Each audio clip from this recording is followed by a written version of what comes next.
everybody, welcome to Country Girl with Kathy Jarvis, and today we're going to freeze fresh peas. And the first thing you have to do is go out and pick the peas or get them from a farmer's market. Then you come home and you shell them, and this is what you got left over. Okay, from this bunch of peas, this is what will go into the compost, or you could feed them to the chickens. Okay, this is what you end up with from the amount of peas that we had, and this is near the end of the season for the peas, so we're going to freeze these. What you need to do is get your supplies ready. You'll need a bowl for the ice bath, you'll need a pot for the hot water for blanching, and then you'll need your vacuum sealer if you're going to vacuum seal them, and you need a freezer. So the first thing we're going to do is add water to the pot. Okay, it doesn't matter if it's hot water or cold water, just add it. Now this is a steamer pot, and you can steam blanch them, but for peas they recommend that you blanch them with a water bath. So we'll add the water until it comes up about halfway up on the insert. It's getting heavy with one hand.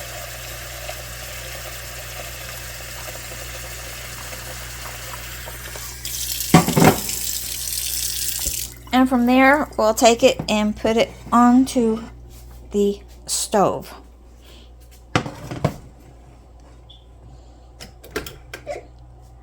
Now, while that's coming to a roiling boil, we'll get that word out, we will prepare our ice bath. Now, I was always told that you had to use ice, and I never have. Well, I guess I have a long time ago, but I haven't in recent years. Our well water is so cold that if I leave it run a little bit, it's going to be just about as cold as an ice bath, and it will work to keep to stop the cooking process. And that's what the ice bath is for, is to stop the cooking process. Now the reason we blanch the peas is because they have enzymes in them that if you just freeze them, you can freeze them if you're going to use them within a month. You can freeze them just the way they are. But if you're going for long-term storage, like for a year, then you need to blanch them. Okay, once your water has come to a rolling boil, you add your peas. Now, how many you add will depend on the size of your pot and how much water you have in here. The thing is that you want the water to come back to a boil within a minute of putting the peas in.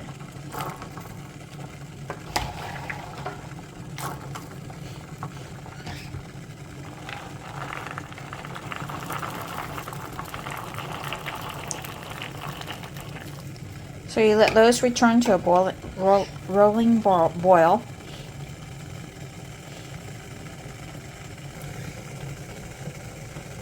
Fish anything that you see it's not supposed to be in there out, such as little bits of shell. Once it starts boiling again, set your timer for 2 minutes, and then just leave it alone.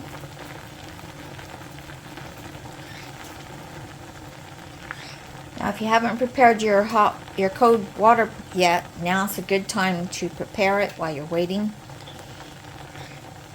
If you've got the cold water, you might want to add a few ice cubes to it if you have them.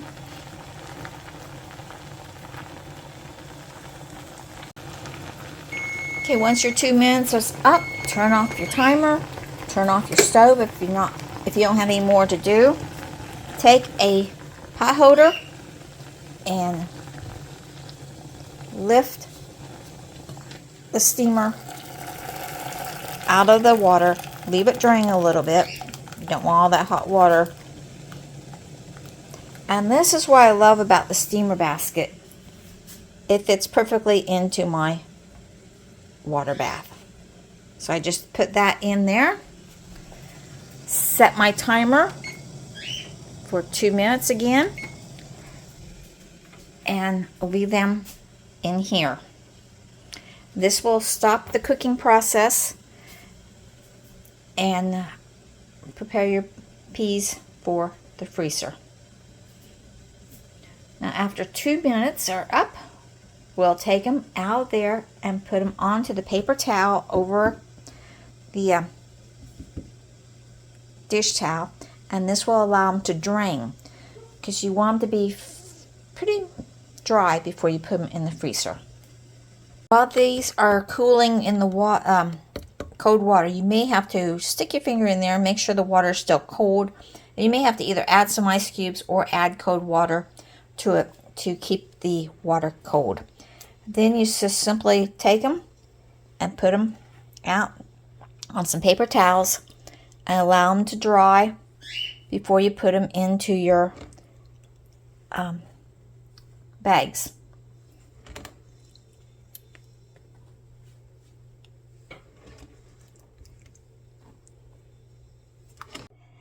Now this is a good time to check and make sure there's no pea pods or any bad peas in this. It's a good thing to check that before you put them into the bags. Make sure you label your bag, the date and what they are, and that they're blanched or unblanched, and then put them in to a freezer and allow them to freeze. Now the reason I like to freeze my peas before I vacuum them is because if I put them in like that over there, they're going to have a lot of moisture. And once the peas are frozen, simply line them up with the groove there. Make sure and then hit the vacuum seal. And it will do the job for you. And once that's done, just release. And I always double seal them, but that's what you look. And your peas are frozen and ready to go into the freezer. And that is all there is to freezing fresh peas. Okay, that is all there is to freezing your fresh peas. So get out there, harvest your vegetables that you've planted. Make sure you continue to plant new seeds as you use up the old crops. Like once these peas are done, I will let some of them go to seed to collect the seeds from them. And then I'll pull them out and I'll put in something that I have either little seedlings of, or if it's still enough time, I'll actually put in seeds. So continue putting in plants as you take out the old plants. Remember, like, share, subscribe, and I'll see you in the next video. And bye, everybody.